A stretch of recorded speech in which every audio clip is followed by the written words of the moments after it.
Yo, dog, Kenny Boucher here. Next Level Painting, hitting you up with another painting tutorial. Thanks to Spellcrow for sending me this Plague Prince.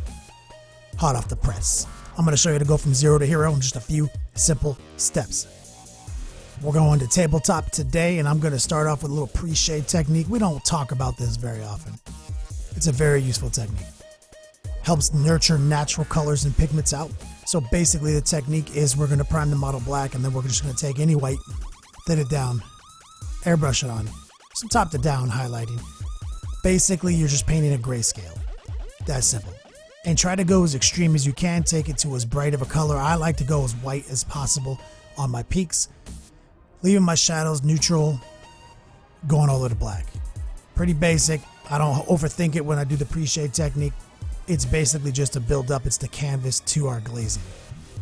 So we're going to be working with some Army Painter paints today. Army Painter has an amazing line of paints, and I don't use them enough, I won't lie. Skeleton Bone, Moon Dust, these two colors when combined are going to create an amazing base tone for the glazing technique.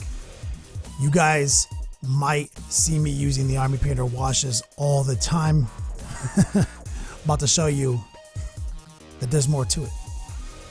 So what we're going to do here is we're going to thin it down. Now you guys see me thin down my paints in the airbrush before, no big deal. But we're going to really thin it down. Really thin.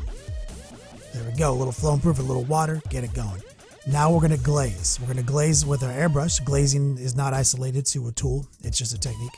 So we're going to control this very thin paint and just tint all this pre-shading we just did. So if we do it right, it's going to take on this new creamy bone color. In the whitest areas of the pre-shading, it'll be its truest self, and in the darker areas, it'll be its darker self. It's that simple. It's very natural, though. It's more subtle. It's not like these outrageous colors we usually lean on. Not every technique is the same. So here we go. We're going to use a little mummy robes. I picked this out specifically because the name is awesome. We're going to take some mummy robes in the pot, mix it up, make it look its best. No big deal. There's the airbrush. Couldn't find it for a second. Get it in there, thin it down exactly the same way. We're going to do a secondary glaze technique. And we're going to be focusing this down on only the highlight regions, just so we can pop them out one final color. One little bit more. We always like to take it to 11 before we wash it back down to 10. Here we go. Real careful, real subtle, mostly air. Like I said, it's a very thin paint. It's basically dirty paint water at this point. Really nurturing out those effects. You get a very natural effect here. I mean, you can go crazy mastercrafter on this, and you could just like build it up for a billion years, eternity, get the naturalist, most weathered looking effect. We're trying to get this guy on the tabletop today. Okay. Warlock Purple, Crusted Sore, two other amazing colors. Now we're going to do a wash technique. I'm going to show you that I don't need a product to wash with. Washing is a technique. So the washing is basically all over. It's not very controlled. The concept is the heavier part of the pigment is going to sink to the crevices and the recesses, darkening those, and it's going to be repelled from the flat areas, the raised surfaces, and leave those more highlighted. This is going to work pretty well because since we were pre-shading it, and even though we didn't actually, paint those legs separately, they're just enough.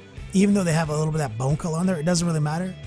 The pink is going to take on those qualities to look its best. And so we are using the wash technique with just any pigment, any old pigment from the lineup. So you see we're getting a really natural effect as we build it up. We're going to start using the stippling technique. This is where we just kind of dab it on over and over again. And you do it very subtly with light brush pressure. And the more into the glazing I get, the more you're going to see me doing that, okay? Or washing, sorry. Getting my terms confused. This is still technically a wash because we're going crazy. We're letting the dark areas stain in the crevices and in the recesses. We're letting it, be repelled from the belly, but later we will glaze it in. Glazing is basically washing, but with control, where you're just tinting a region with maximum control. So here we go. We're going to apply a little bit more of this wash technique with these colors, just building it up. We want this skin tone to be a few more shades above. Now, when working a technique like this, you're going to want to take your time. You're going to want it to dry between applications, or you run the risk of just reactivating whatever product you used, and it just will peel off, and then it's garbage now. I mean, it can ruin the whole model, no lie. So here we go. Let's bring it up a notch on his belly. Let's just stipple it in. The reason I'm stippling it in is it lets me control it more with light brush pressure. It greatly reduces the risk of me actually peeling up the previous layers. I find it to be a superior technique, and I'm just in the habit of always doing it, specifically with this exact technique. Jungle green. This is kind of a nice nuclear green. We're gonna just thin it down, drop it into these holes in his armor, get a cool little foundation. It's gonna just take on the colors. When you paint this thin, you can do a lot of work really fast. People are always shocked by how actually fast and how much stick you can get out of a thin paint. So we're just quickly glazing in some of these greens over some of these splotches, all this gross shit. No big deal. Rapid fire, just get it in there. Get crazy. Be brave in the beat slab. All right, let's move on to the next step here. Necromancer cloak, all day or day. This is one of my favorite colors, mainly because the name is awesome. We're gonna just hit some of the pipes, some of the claws, some random shit. Just hit it with this. Whenever I don't know what I want to do and I'm not being creative, I use a gray. And Necromancer cloak is a good gray, one of my favorites. We're gonna lock it in, keep it thin, build it up. Don't be afraid to do several thin coats, as I said before. I might not be the only person on the internet who says that either. All right, gunmetal. It's time to start locking in some details. We're gonna paint that axe with that gunmetal. Make sure you hit all those details. We are definitely not that thin with this paint. I'm not gonna lie. We're not doing any kind of subtle shit right there. We're just going for it. All right, here's what I was talking about earlier. We're glazing on that Warlock purple now. We're just real thin, dirty paint water, glazing it on some of the fatter center masses of some of these skin areas, like, you know, the hands, the fingers, the big belly, obviously. Just gonna glaze on that brighter of the two pink reds that we were using, the crusted red and this Warlock pink, I think. See, we're just, look how thin that shit is. I mean, it's crazy, but it's having an impact. If you take your time and you be patient, you can get a lot done here, and you're gonna maintain real smooth and natural effects. And that's a very controlled version of the wash. We put it right where we wanted, right there on those fingers. It's gonna just change it. It's not gonna go, it's actually brightening it, giving us some more interplay there, giving us some depth to our model. It's super fast.